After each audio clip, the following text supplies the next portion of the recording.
Coucou, je suis super contente voilà, de vous retrouver. J'espère que vous allez toutes bien. Aujourd'hui, il a fait un super soleil chez nous. On arrive à la fin des vacances scolaires et enfin le soleil revient dans le sud. Espérons qu'il y reste jusqu'à dimanche.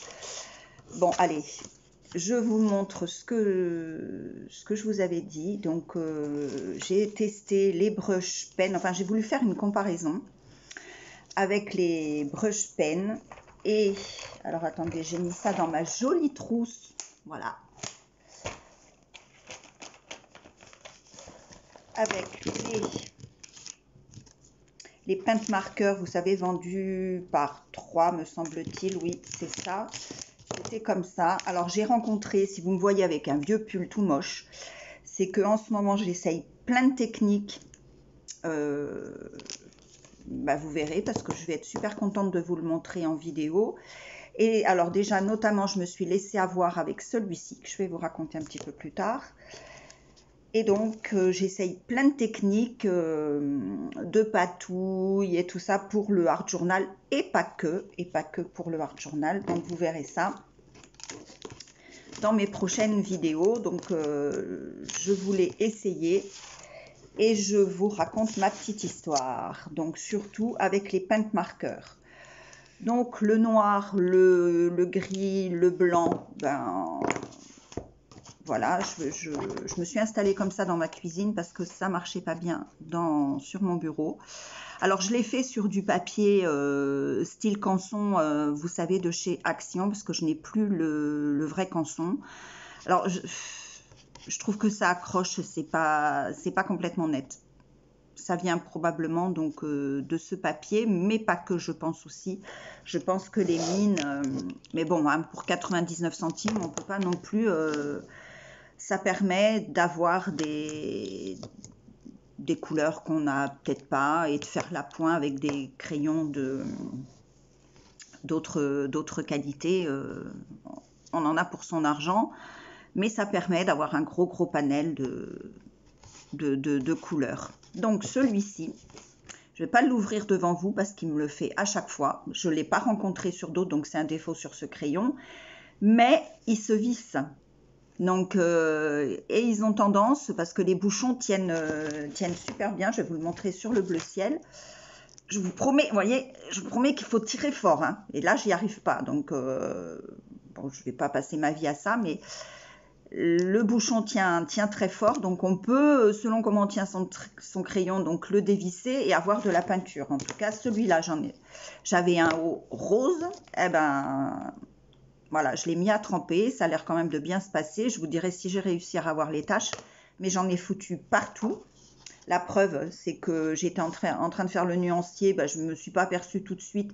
Ça a fait une tache toute ronde et puis bon, après je suis venue l'essuyer.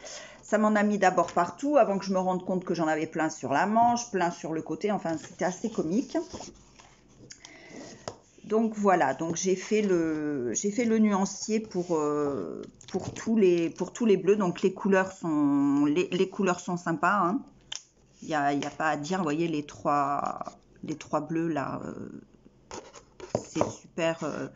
Les couleurs sont super. Donc le jaune évidemment sur du blanc se voit pas trop. Après je l'ai fait donc sur du noir, donc ça, et sur le noir et sur un papier, vous voyez, de qualité, c'est nettement mieux. Donc, mais on voit que ça accroche, mais bon, c'est du paint marqueur mat, hein, on voit que c'est nettement mieux. Par contre, les deux verts, voilà, enfin les deux verts, celui-ci et le turquoise, la différence on la voit pas trop, hein. Vous voyez, j'ai marqué turquoise ici, on la voit un peu mais pas beaucoup, et là le vert, vous voyez, ça se ressemble quand même beaucoup. Donc c'est le petit reproche que j'ai à faire, mais voilà. Donc le blanc, sur du noir ça marche, le blanc marche super bien, mais le gris, est-ce qu'il est le gris, Nadine, tu fais que des bêtises. Le gris, je vais recommencer. Et voilà, je vous fais un trait. Voilà, je vous ai fait un trait.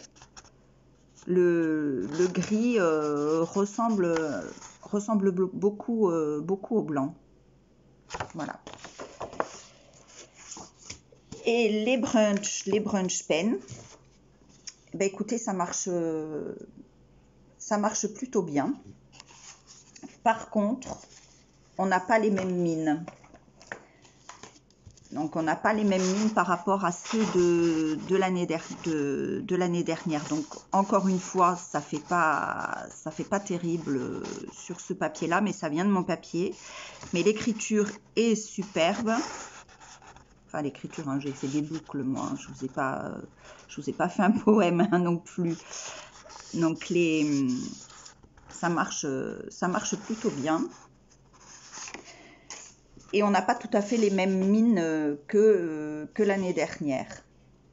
Et je trouve que cette pointe pinceau est mieux, vous voyez, que par rapport aux pointes, parce que ça c'est ceux de l'année dernière, par rapport aux pointes plus fines. Après tout dépend de ce qu'on veut en faire.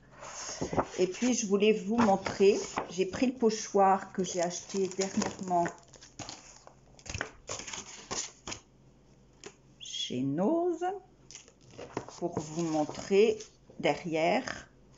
Voilà ce que ça donne avec ce stylo, parce que celui-là il bave hein, quand même, il a un problème même au niveau de la mine, je ne sais pas. Vous voyez ce que ça donne, ça bave un peu. Là c'est jaune donc on ne le voit pas bien. Je l'ai fait avec le bleu, ça marche mieux. Donc la preuve c'est que celui-là il a un souci. Et derrière, voilà, je l'ai fait au brush pen. Donc vous voyez c'est plus net. C'est beaucoup plus net. Donc voilà, je voulais vous faire la comparaison de ces deux feutres-là. C'est ce que j'ai essayé. Et puis, voilà, ils sont là, je les ai sortis. J'ai fait avec ces feutres qui s'appellent les twin markers, mais qui font des dots là. Hein, et puis d'un côté c'est fin comme ça. Et de l'autre côté, c'est noir, hein, pour faire les petits ronds. Donc, je vous montre ce que ça donne. Donc là, c'est les premiers. J'espère que c'est pas tout flou. Hein. Là, c'est les tout petits. Donc, ça dépend. Je vais vous le montrer avec le noir. Il faudrait que ça soit du bon côté. Ça serait mieux. Voilà, je sais pas si je vais me reculer un peu, comme ça vous allez peut-être mieux voir. Donc si on appuie, voilà, un tout petit peu, on a un petit rond. On appuie un peu plus. Il suffit, c'est simplement en appuyant fort ou pas fort. Et en appuyant très très fort, on a un plus gros rond. Donc ça, par contre, moi je trouve que c'est pas mal et ça va me servir dans le Art Journal. Il marche très bien tous les quatre, très très bien. J'ai fait un petit nuancier brouillon, donc là j'ai fait des, donc comme ça, vous voyez, ça marche plutôt pas mal. Donc j'en suis contente. Voilà pour ma revue sur mes crayons achetés dernièrement chez Action. Et puis je vais vous présenter un truc que je vais faire au pas à pas avec vous. J'avais cette vieille boîte AT, vous voyez, là, je l'ai laissée, je ne l'ai pas enlevée encore, les charnières, voilà, ça, surtout celle-ci, faisait que de s'enlever, c'était un couvercle avec une vitre, donc je l'ai enlevé, et puis comme je suis en plein rangement, je me suis dit ça va me servir pour mes pattes d'encre, donc les distress ici ne rentrent pas, mais je me suis commandé donc les Versafine clairs en plusieurs coloris, ça rentre très très bien, la Memento rentre parfaitement bien, et ça ce sont des pâtes d'encre qu'on a régulièrement de chez Dovecraft, qu'on a régulièrement chez Nose. Ça rentre super bien aussi. Donc je vais l'altérer, on va dire, je vais y faire de la patouille, je vais m'amuser dessus et je le ferai en pas à pas avec vous. Et j'ai trouvé ça pas mal pour mettre sur mon bureau, sur ma table. Ça ira probablement plutôt sur ma table où je scrape le plus possible. Et je vous montrerai tout ça. Je l'enlève pour vous montrer que c'était bien une boîte à thé. Voilà. Et je vais faire ça, voilà, je vais faire ça dans pas trop longtemps. Avec vous, je le ferai au pas à pas en espérant que ça ne mette pas trop de temps. Je vais arrêter ici mon blabla parce qu'elle fait plus de 10 minutes la vidéo et elle va mettre longtemps à charger. J'espère que j'ai été claire et pas trop brouillon. Je vous fais plein de bisous et je vous dis à bientôt. Prenez soin de vous. Bye bye.